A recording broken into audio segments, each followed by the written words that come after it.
o Shema Israel, tá? Isso é uma tradição, tá? Como que surgiu o Shema Israel? É linda essa tradição, tá?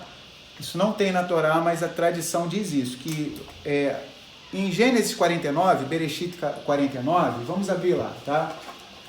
Jacó, o nosso pai Jacó, ele reuniu os seus 12 filhos, tá? Olha que interessante, Gênesis 49, a partir do 1. Depois, Jacó chamou a seus filhos e lhes disse: ajuntai-vos e anunciar-vos-ei o que vos há de acontecer nos derradeiros dias. Ou seja, ele ia anunciar o Apocalipse, ia ser o Apocalipse, em vez de ser o Apocalipse de Yohanan, de João, ia ser o Apocalipse de Jacó, de Yaakov, tá? Ele ia anunciar tudo que ia acontecer nos últimos dias. O Apocalipse, ele ia entregar, né? Ajuntai-vos e ouvi, filhos de Jacó, e ouvi a Israel, vosso pai. Aí quando ele ia falar, ele já não falou o que ia acontecer nos últimos dias. Aí ele abençoou os 12 filhos. E os nossos sábios, eles leem isso aqui várias vezes. Pô, mas Jacó falou, prometeu uma coisa e fez outra. Ele disse que ia anunciar tudo o que ia acontecer no Apocalipse, no final.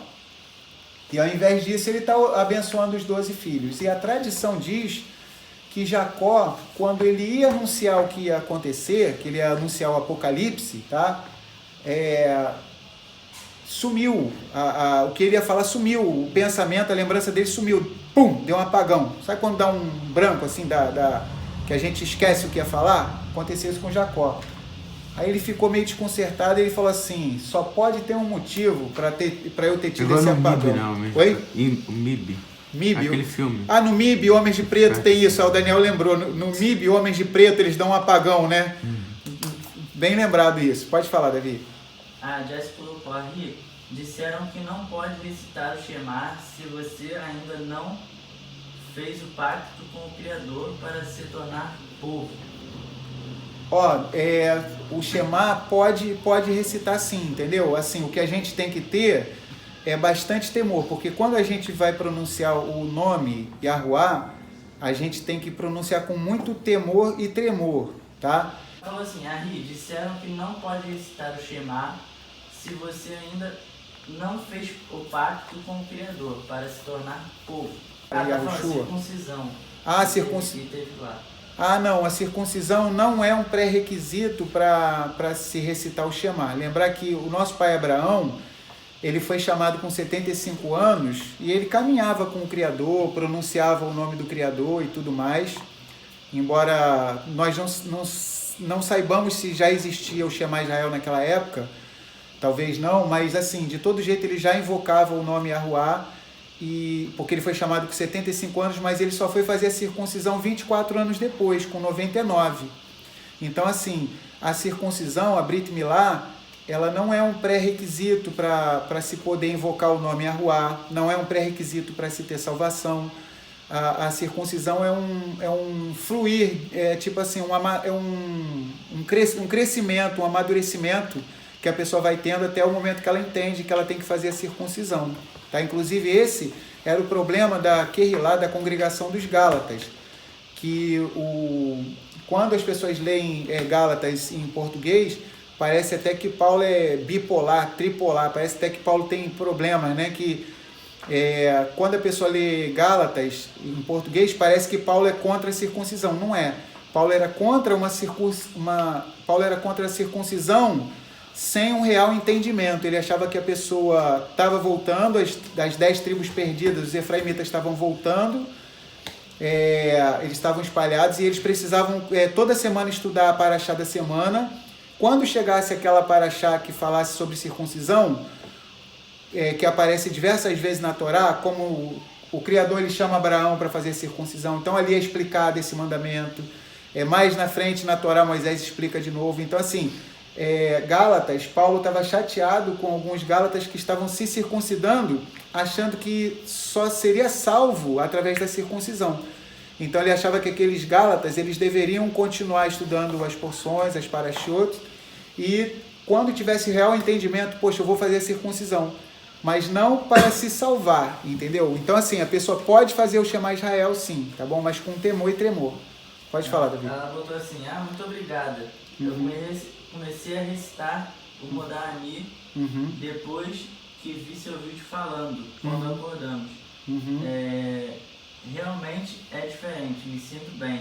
É muito legal fazer perguntas, inclusive o que faz um estudo se tornar melhor é a participação de todo mundo. Nós temos como referência o nosso Mashiach Yahushua e os Shilihim, os apóstolos. Como é que eles faziam? O Mashiach, ele interrompia tudo que ele estivesse fazendo para responder uma pergunta. Para Yahushua, era mais importante a dúvida de alguma pessoa, era mais importante para ele satisfazer aquela necessidade que a pessoa tinha de saber aquilo, do que ele já vir com alguma coisa pré-arranjada, entendeu? Então, assim, é muito legal, as perguntas são super bem-vindas, tá bom? E o Aldo tá falando, suas perguntas estão sendo bom para mim, né? E legal, as perguntas da Jess estão sendo boas pro Aldo, então, né? Aí, tá vendo? A pergunta, isso é que é legal, quando uma pessoa faz uma pergunta, às vezes é a pergunta de outras pessoas, né? Então, isso é bem legal, tá? As frases, só de curiosidade, as frases mais bonitas que a Yahushua falou na Brit Hadashah, elas surgiram justamente depois que algumas pessoas fizeram perguntas para ele. Entendeu que interessante? Se as pessoas não perguntassem, não existiriam versículos lindíssimos na Brit Hadashah, na Aliança Renovada, tá? Então, as perguntas... Qual o mais importante de todos os mandamentos? Que a gente vai até falar hoje, lá em Marcos capítulo 12, aquele escriba chegou para Yahushua e falou assim: qual é, pois, o maior de todos os mandamentos da Torá? Aí Yahushua falou, o primeiro é Shema Israel, Yahuwah Eloheinu, Yahuwah Echad. O Mashiach teve a oportunidade de falar para ele, né? A gente vai falar daqui a pouco disso. Pode falar, Davi. A Renata colocou, estou relembrando várias coisas com suas perguntas. Então, olha só, vamos continuar. Quando Jacó ia falar o Apocalipse para os filhos dele, aí deu um branco nele, o Daniel até falou igual o Mib, né? Os homens de preto que apagaram... Parece que a memória dele apagou, porque o Criador não queria que Jacó revelasse tudo o que ia acontecer, né? Ainda não era o tempo. De repente ele soube, mas quando foi falar sumiu e depois nem conseguiu se lembrar mais. Aí Jacó falou assim, só pode ter acontecido uma coisa, eu não estou em pecado, mas como vocês são 12, vocês aprontam, vocês sempre estão brigando um com o outro aí e tal, são muitas disputas. Vocês já uma vez já venderam Yosef, vocês aprontam, né?